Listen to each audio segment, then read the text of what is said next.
Hello, everyone. Welcome to Talking Logistics, where we have conversations with thought leaders and newsmakers in the supply chain logistics industry. It's my great pleasure to welcome today's program Christy Montgomery, who is VP of Kenko Innovation Labs, and Puga Sankara, who is co-founder of Smart Gladiator. And today we're going to talk about collaborative supply chain innovation, a new model for success. Now, in supply chain logistics, there's always a new problem to solve or a new opportunity to go after, which often means that you have some form of innovation is required, whether it's a process innovation, a technology innovation, or both. And there are many different paths that companies can take to drive supply chain innovation. But today we're going to talk about one, and that's a collaborative approach between logistics service providers and technology companies. So it's great to have both Christy and Puga here today to share their experience and approach to solving a real business problem that many supply chain logistics executives can relate to. So Christy and Puga, welcome to the program. Thank you, Adrian. It's great to be here. Thank you very much for the opportunity. It's a pleasure to be here. Great. Now, Christy, you've welcome back to the program. You've been here before. I think it's been about a year since you were last in the program to talk about the Internet of Things, and it's probably been a little bit longer than that since the Kenko Innovation Labs was launched. Based on your role and experience, to date, when it comes to driving supply chain innovation, what have been some of the lessons learned to date? So we've learned a lot in the last 18 months to 2 years of having this dedicated focus on innovation here at Kenko.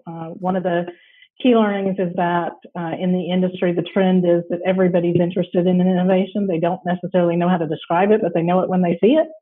And so we're finding that our customers are responding very positively to this. And a recent survey from Supply Chain Digest said that 71% of shippers are interested in their 3PLs providing innovation. So we're finding wide acceptance in the industry, and we're happy about that.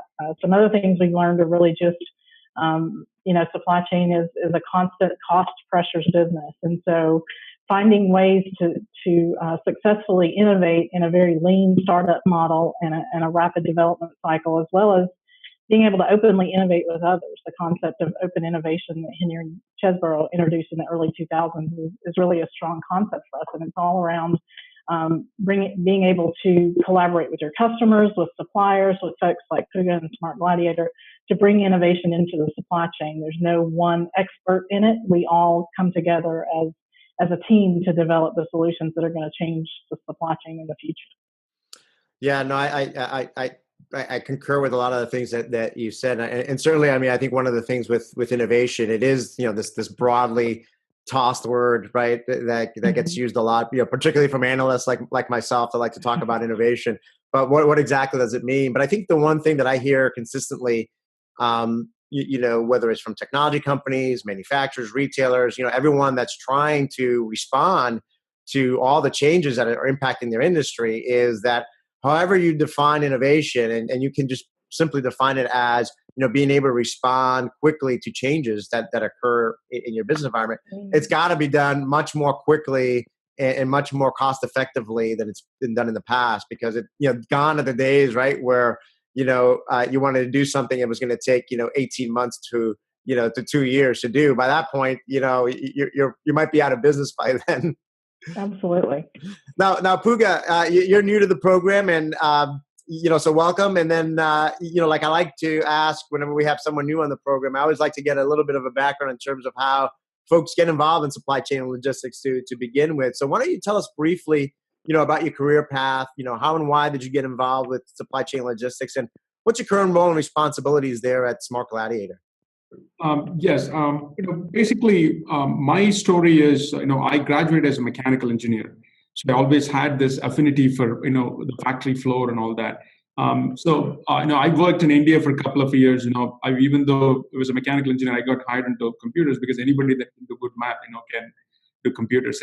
They just hired because of this big Y2K boom that was happening back in '97. So, and then, I'm sure you folks know the story of Manhattan Associates, right? Alan and the founders, how they started the company and grew big, and they just had gone public in '98, and then they came to India to hire the best programmers they can get, and I was one of the person that was selected and then joined, and I had a blast working for Manhattan for the first 3-4 years, completely technical role, learning all the micro details about the WMS and, being on site, doing deployments, and then got a chance to play the customer facing role, and then eventually ended up as a design lead, design architect, and then project manager, program management. So I learned everything about WMS, and Manhattan is known for very very high speed WMS deployments at such an aggressive pace, and that's what we did. And it just once I'm on the DC floor, I just loved it. It's like back in the days, and the factory floor, and all that came back, and every minute I enjoyed it, and that's what led to this. And then I got a chance to do an MBA with Georgia Tech, and then we saw this opportunity. I mean, after 2007, with the advancements in the mobile tech, right, with the Android tablets and the iPhones, just the consumer side of things changed upside down. Whereas on the enterprise side, I still see people struggling with their old gladiators and the RF guns. That's when we saw, hey, there's a lot of opportunity to improve this UI UX, and we just put a simple prototype together and showed it to some of the friends in the industry. They're like, wow, oh, this is so much easier to use. So that's how we got started. So we took that and then, got our first customer, second customer, and so on. Now we have a good number of customers, and then we are working on unique projects like this as well. So, that's my story. So I just loved, being on the DC floor and saw all the action that's happening and saw this opportunity. I mean, it just, world is changing so fast on the other side, whereas on the enterprise side, there's so much opportunity to make things better. So that's what we got started. I mean, at Smart Gladiator, basically,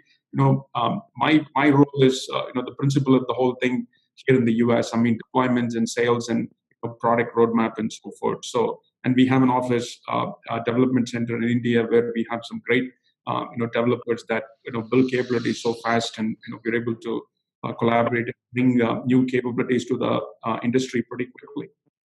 Great, career path there. I'm an engineer myself, material science. So I started my career on the factory floor as well in semiconductors of all places. But it's interesting how our career paths for a lot of engineers ultimately end up in supply chain logistics these days. So great to have another engineer on board here. So Puga, I'll stay with you. You talked about mobile technologies, which is obviously the kind of the focus where you are today, and they've evolved significantly over the past few years. Certainly over the past decade, since the Androids and the iPhones and tablets and things like that started to come to market. I mean, how would you characterize the current state of mobile enablement and supply chain management today? I mean, what opportunities and roadblocks still exist?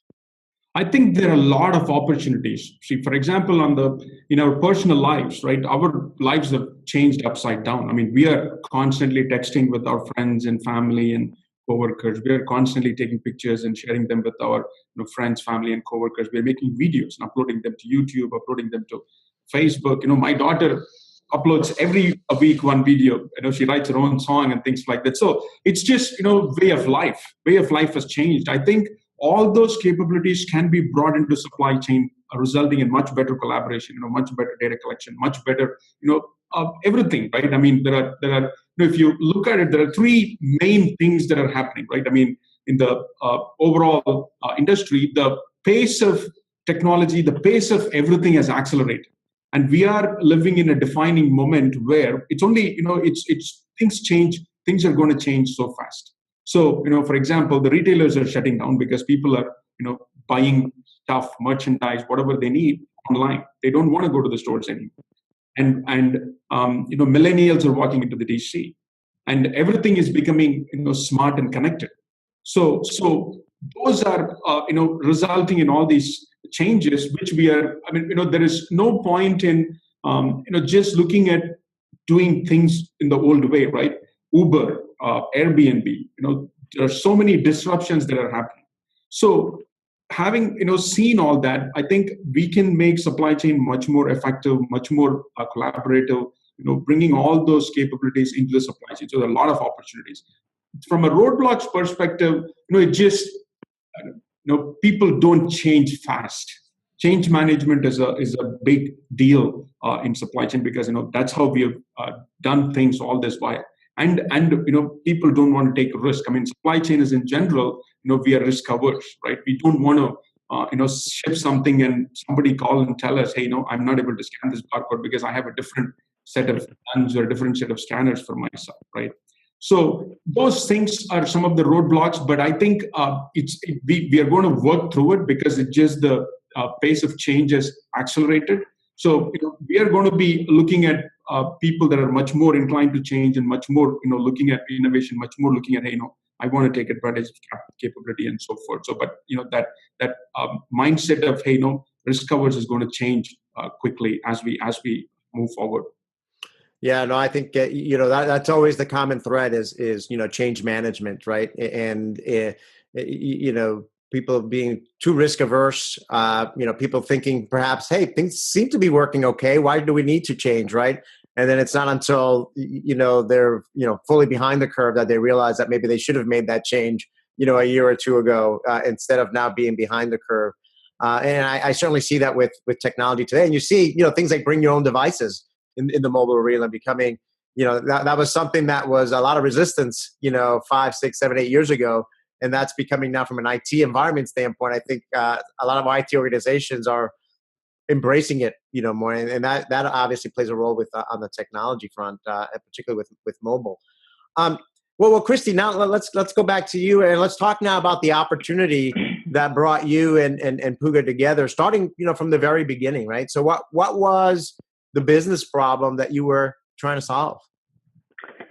So we in the Innovation Lab focus an awful lot on customer problems. We often say that we are not solutions in search of a problem. We're looking at the problem first. So we had a customer approach us who was really struggling with a high percentage of customer complaints around shipments of their product and retail compliance fines and chargebacks around the delivery of those products, whether it was the retailer claiming that there was a shortage in how much had been shipped, or the product arrived damaged, or the labels weren't placed in the proper place, or the paperwork wasn't quite right. There's a significant amount of rules in the industry now around retail compliance. And so when you take a step back, a little bit of a macro view, and take a look at the fact that retailers are now generating up to 13%, according to a recent study, of their account revenue on chargebacks alone. 13% of their revenue, that's significant. And so it becomes a broader problem for our industry to take a look at. And this particular customer was just really struggling with the manual way that we were trying to capture proof that we did things right. And so they were using manual checklists where they were saying, was the labels on right, check, next, next, next, and then the individual was filling out a piece of paper and signing it. And oftentimes that was accompanied by a digital camera with some photos that they had taken and hopefully remembered to upload to a PC. And then when the photos hit the PC, they're in a folder that you can't understand the name of it. And the images themselves are, labeled something like IMG_3054. And so when you get to 10,000 of those, which some of our customers were having in a single week, you can imagine 3 months later when their customer approaches them and says, hey, I need you guys to prove that you shipped this shipment right so we don't have to pay this chargeback. Now I have, an incredible amount of data to try to search through with no ability to actually search by anything relevant. So we started doing some research looking in the industry. Does anything like this exist? And we did not find anything in our innovation lab. So we threw together a really quick Android prototype. Very small scale, did not have huge functionality, could not scale to the enterprise, just really to throw it out there and see what we could do with it. We piloted that at 5 sites for about 3 months, and it was wildly successful. We had people begging us to let us have the prototype, and we knew that wasn't going to be the answer. So then we kind of took a look at who can we go to try to help develop that for us, and that's how we ended up down this path with Smart Gladiator. Great background. I think you touched upon what was going to be my next question, because I think for a lot of times, and this is particularly true for logistics service providers, right? There's a lot of times where there's the build versus buy decision, right? Which was right. Historically the case. And so it sounds like you looked to see if there was any solution out there that fit the bill. It sounds like you ended up kind of prototyping your own solution there, but you found that there was some shortcomings, to that. So it sounds like then there was a kind of this third path, that you ended up taking. What was the if you had to characterize kind of the factors that led you to go to this third path, I mean, what were some of the key things there? Well, so part of it was, we've talked a little bit about this in the past. Our innovation lab is a very small group of people, and so we don't have developers on staff. And while Kenco, the broader organization, has a significant amount of IT talent, they also have a strategic roadmap and things that they have to accomplish. And so, while this was an important thing for Kenco, we felt like we couldn't, avert our eyes from the path that we were headed down from an IT perspective. So we couldn't build it internally. That led us to that decision. So then we started searching externally for who could we partner with. And we had some strong partners that we were already working with from a software perspective. And that's probably another thing I should mention. Kenco is not in the business of developing software, in the business of supply chain and logistics services. So we didn't really want to step outside that core of our service to start developing software either. And as we looked at those larger partners, what we found is what Puga sort of alluded to earlier, which it takes them a long time to change and to add something to their portfolio.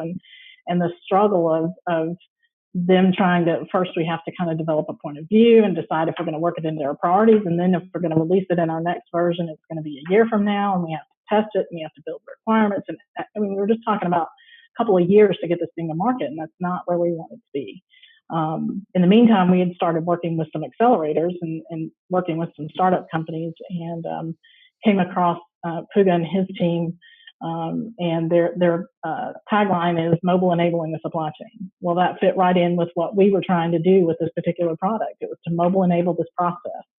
And we started having those conversations with Puga and his team, and it was the right fit for us to go down that path of working with a smaller company that could be very agile and very flexible and bring this product to market much quicker for us. So.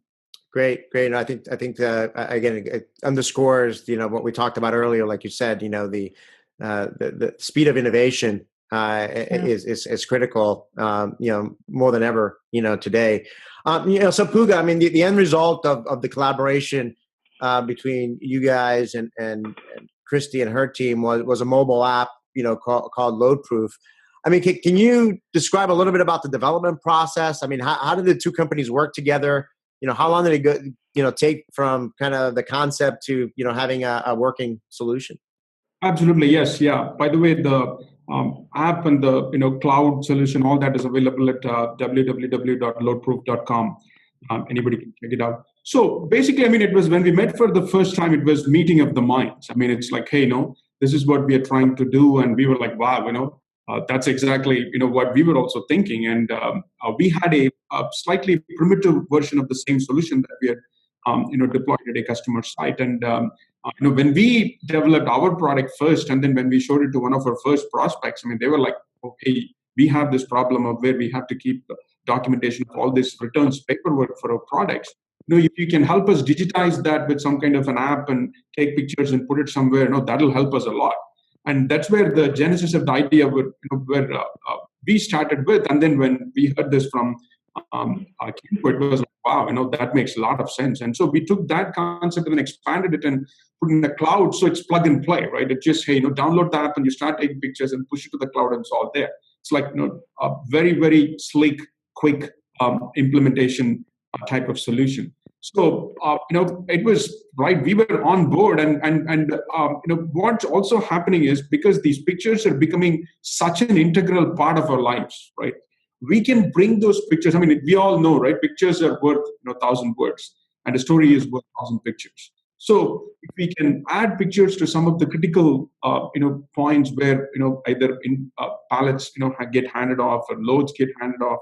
So wherever there is, potential vulnerability for dispute or something like that, where we can add pictures, we can image enable the whole supply chain. Right? I mean, if we can image enable the whole supply chain and make this, let's say, for example, an Instagram for supply chain, or this image repository for supply chain, so anybody can look at, it just by the PO number or by load number, people can track their shipments and also look at their picture status of the shipment. So that made a lot of sense. So there was no debate as to whether this offers value or not. So we were right away on board, and we started right away. And I think the whole development time was like 4 months. the concept was already there, and we had about 60% of that already in place. And it's a matter of making it much more accessible in a bigger corporation, because we wanted to make sure that folks at the network level have access, folks at the site level have access, folks at the corporate level have access. So accommodating that type of hierarchical access was one of the things that we added. So it was done pretty fast, and we have a great development team in India. And we are all that is the we are all hungry for success. I mean, that's another thing about startup, and go agile process and make it really, really fast. And that's the biggest benefit of big corporations working with startups. And that's been talked about a lot in the Atlanta area where we are from. We are right in the heart of Tech Square, in the Georgia Tech campus, and that's all they talk about. I mean, it's all about there are like Home Depot has an innovation center there. Honeywell has one recently established. There are big corporations that are setting up, and we constantly do pitches in front of them as part of the Industry Connect program that we have. So it's so fast that we got it done, and we took it to production, and we have it alive. Yeah. I mean, we're glad to add value to our partner. Such a basis. Yeah. So that's a great success story there, and particularly the time frame.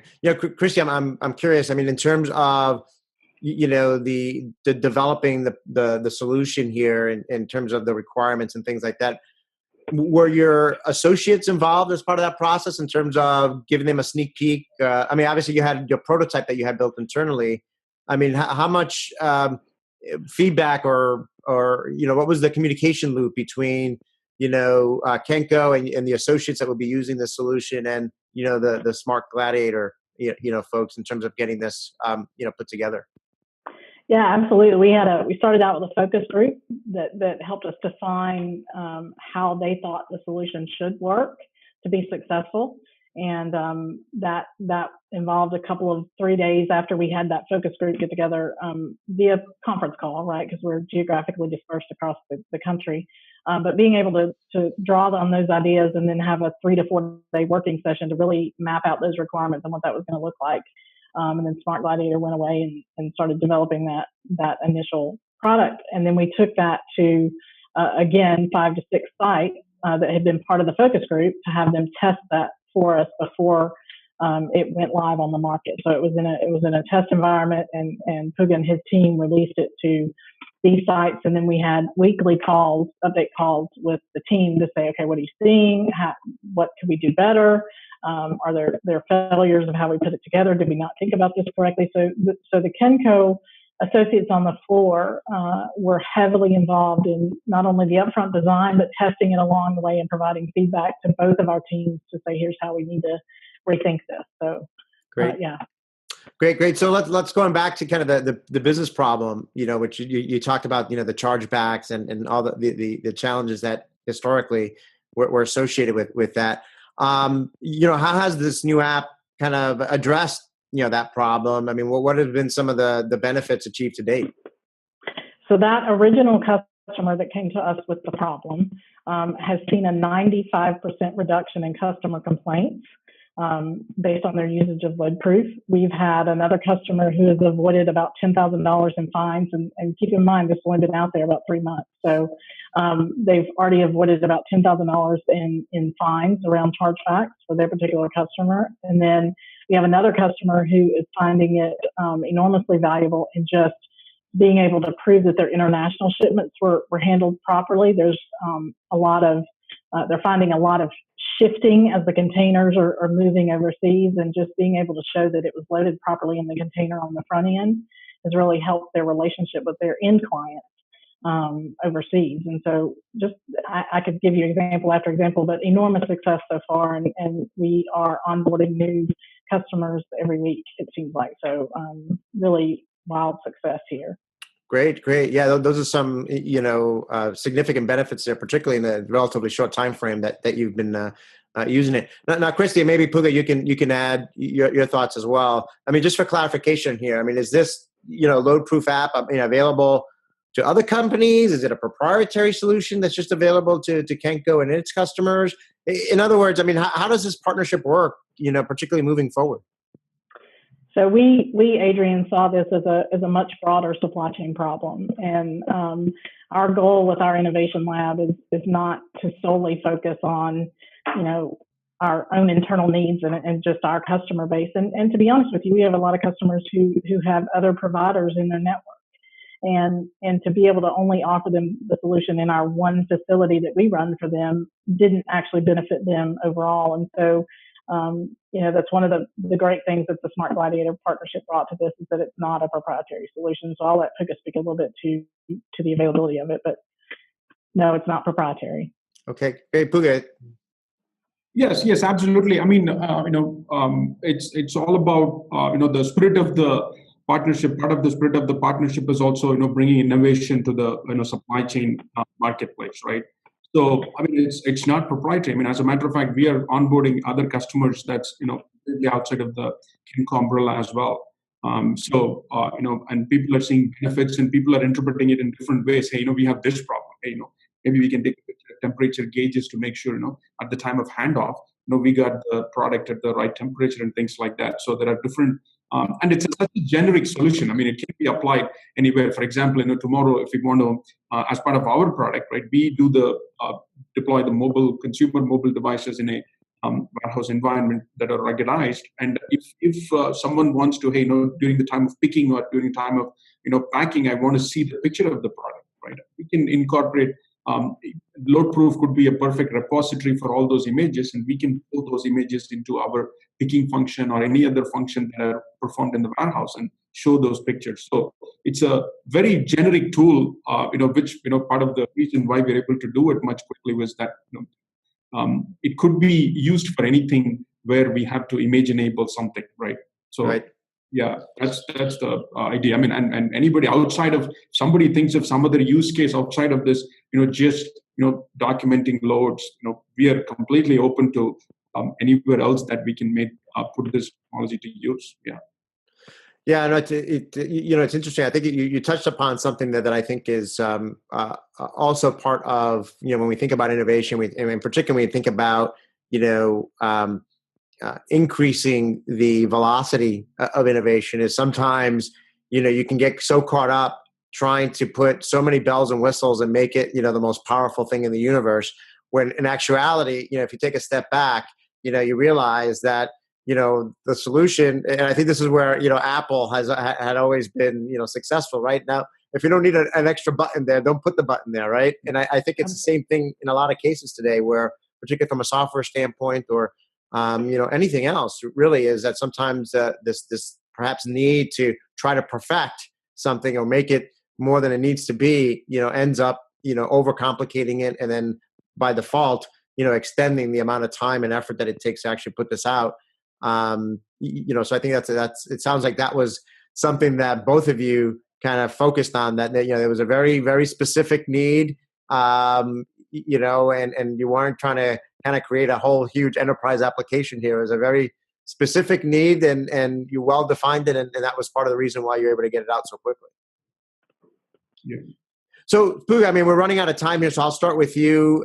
Just as a way to wrap up. I mean, based on the initial success that you've had to date, I mean, what would you say are the key ingredients to success in creating a collaborative innovation partnership?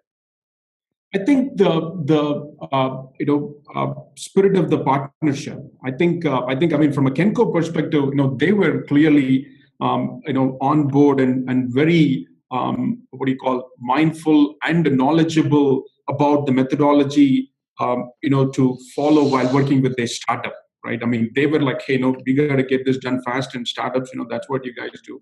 It wasn't like, we are not educating each other as to, hey, this is how you would work with a startup, or this is how you would work with an enterprise, a big company, right? That was so easy. And it was the, the transparency with which we had our conversations, and we are right here, we just, hey, we'll drive down to Chattanooga and meet face to face, because it just makes things so much easier. It just meeting of the minds in terms of, this makes a lot of sense from a supply chain perspective. And I think the fit was very well formed. I think that's the reason for the success. I'm sure Christy has a lot more to say. Well, yeah. Christy, yeah, your thoughts. So I absolutely agree with Puga that shared vision is really important, and beyond that shared vision, what we really appreciated about Puga and his team is they had a vision even beyond what we thought of for the product. They could see how we could take that to an even broader, not necessarily scope of the product, but scope of the ability to use it. So we're finding uses in the real estate. So warehouses are being leased, and when you get to the end of that lease, there's significant leasehold improvements at times. And we're finding some customers are using it to capture, this is what the building looked like when I moved into it. So now I don't have to pay all these leasehold. I mean, just it's amazing the different things, as Puga said, that people are coming up with to use that. And part of that, is a tribute to Puga and his team being able to think outside the box of what we could do with this application. I think in addition to that shared vision, is being open to a new business model. This partnership required us to both create a new services agreement between us and how we were going to work together and what that looked like. And so we both had an openness to thinking about things differently than we kind of would have originally gone to market with a strategy of just our own product. And being really synchronized in our efforts around marketing and how we're going to go to market with this load proof tool has been wildly successful as well. But I think to Puga's point too, just being willing to work with a startup and understand their limitations and being able to work within that framework has made us successful in working with a startup team like Smart Gladiator. Yeah, no, great insights there. And, I mean, what I heard was obviously, alignment in, vision and strategy in terms of where each party wanted to go to. Obviously, great and ongoing communication, between, both parties. And then, we talked at the beginning of the conversation, about change management and thinking differently. And it sounds like, Krista, to your point there, you kind of got together and came up with a new business model, a way of forming a partnership, between yourself, a logistics service provider, and a technology company in terms of, how can we work in a way that's a win-win, for both parties as well as the customers and the broader market in general. So, great points by all. So thank you again. As I always say at the end of all our programs, you always manage to scratch the surface on these topics.